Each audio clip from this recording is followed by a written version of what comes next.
All right, what I'd like to share with you today is something that I have learned from my yoga teachers. Honestly, to begin with, it's not really the practice itself, but how they chose to thematize some of the lessons that they have drawn from it. And that is the concept of holding space. Now, it may seem idiotic in many ways, and in some senses, it's reflective of the kinds of challenges that they have actually come up against and have tried to be able to mold their discipline in a manner that allows them to meet those challenges rather than focusing on the discipline itself. In that sense, it's something akin to a countermeasure. Yet, what appeals to me about it is the range of applicability it seems to have in circumstances well beyond anything that you would do on a mat. Now, first of all, when you approach something like yoga, you require some kind of uh, organization of space that facilitates what you want to do. You would require perhaps a quiet room. Maybe you would require a minimum degree of space. Maybe a 6 by 6 area would be sufficient. You would also require maybe to have a situation where you aren't interrupted continuously. Now, think about this situation. It's really not very uncommon for a number of professionals to find themselves in such a place. A teacher standing before a classroom has to create a certain environment which enables their students to be able to pick on what it is that they are trying to impart. And they would also need to be able to inculcate a sense of curiosity amongst their students to be able to pick holes in what it is that they are doing, so that the discipline itself moves beyond some sort of static scripture or dogma. And this is really essential for how anything develops. It requires cross-examination. It requires people who are willing to try it out, see what works, see what doesn't work. And it's via this exposure that multiple points of view come to confront each other and force each other to negotiate how they consider a certain practice. Now, let's say you were trying to teach a very simple lesson. Let's say you were trying to teach elementary operations in a mathematics class. And for whatever reason, let's say a student has difficulties coming to terms with some of the concepts. Now, this is equally valuable for a student to be able to impart and inculcate for themselves and to the people they are reaching out to. I mean, that person would, of course, need to be able to raise their hand up, intervene in what is going on if they have not followed something, and to be able to point out coherently and comprehensively for another perspective what their issue, what their problem was. And really, this is something that is endemic in terms of incapacity of it actually coming to a productive fraction in classrooms, which many of which I have been to, some of which I'm sure you have been to, in all sorts of scenarios. So think about this. Like, when you do choose to intervene in any such scenario, you are, of course, perhaps in some situations confronting a system which is already in place. Perhaps you're confronting an individual who is instituted by that system to represent a certain set of teachings which they choose to impart. An objection here cannot really end at saying that, oh, okay, but so and so example doesn't follow so and so criteria. You would also need to be able to point out how that example is pertinent to the kind of teaching, the kind of practice, the kind of skill that is trying to be developed by those faculties, by that practice. Like, to perhaps come up with a vague example, which really isn't very vague. Like, a lot of people think of yoga as a practice which tries to develop flexibility in people. And that is very much so. Like, if you practice yoga, you will be forced to, via the inculcation of asanas, via their repetitions, develop a degree of flexibility which you probably did not have earlier. And yet there may be people who seek to perhaps develop strength via yoga, and that is a valid point of view and practice to try and implement. I guess in many ways it's regarding the question of how discipline is thought of and conceived by individuated disciplines.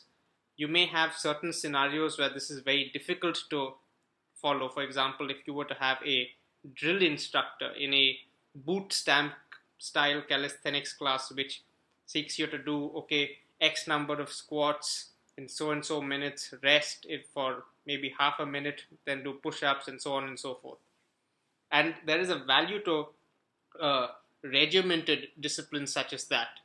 Yet, I think that even in such a scenario, you would probably have the occasion before or after such a session to be able to inquire from the instructor as to what such an activity was for. I mean, once the space to actually do that disappears, you are effectively no longer a conscious learner in any way. You become basically a rag doll which follows commands, which may be fine. You may still develop the faculties that you need to. You may learn from the discipline, but you will not be in a position to influence that discipline. And once you've chalked out that for yourself, it really limits the kinds of options that you have in your future. I mean, that's not a position you would want to be able to rest in comfortably, because you need to at least be able to think of your own interests for yourself and to be able to represent it to someone else who probably does not share the exact same interest that you have.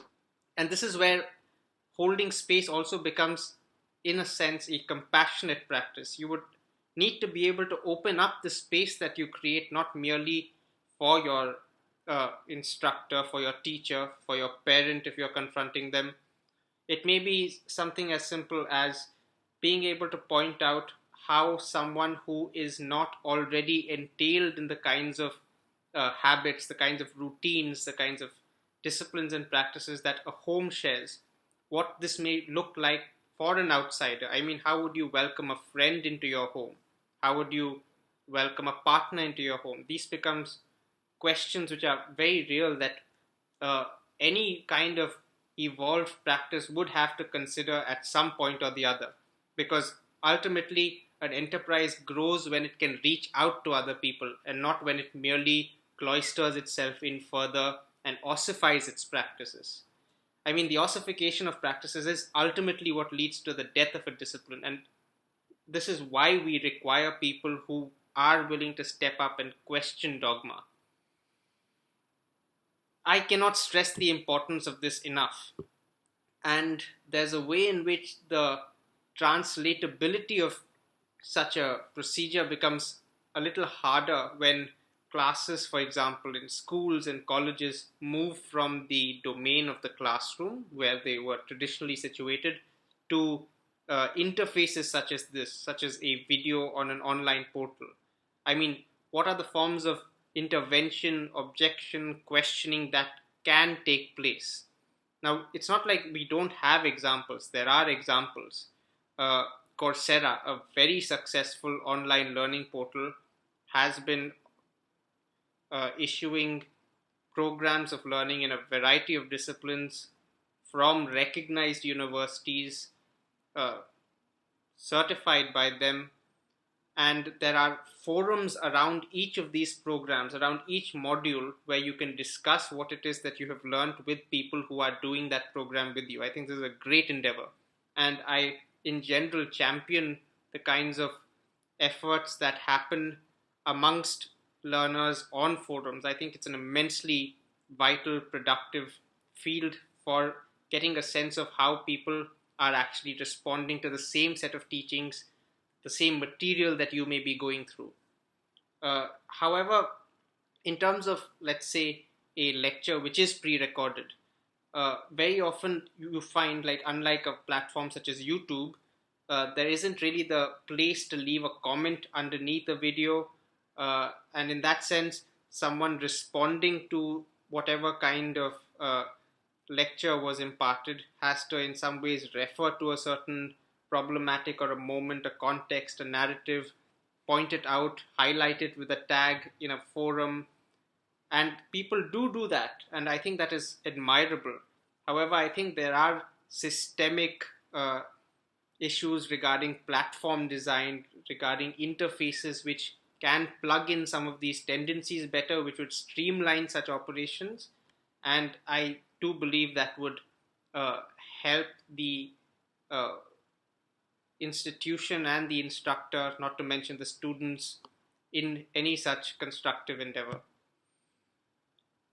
Apart from that, I mean, if you can think of any other ways in which you would interpret what holding space would mean for you, what are the challenges that you may have come across in inhabiting the kinds of spaces that you are situated in, whether it is your home, whether it is in school, whether it's in a public situation. And if you were to be willing to share those, I think it would really be able to bring to light some of the difficulties that people like you and me come across in our everyday life. And we require the ability to transmit such experiences to others so that we have a sense of what it is that we may be coming up against repeatedly, whether there are themes that can be drawn from this, whether they can be generalized in some ways.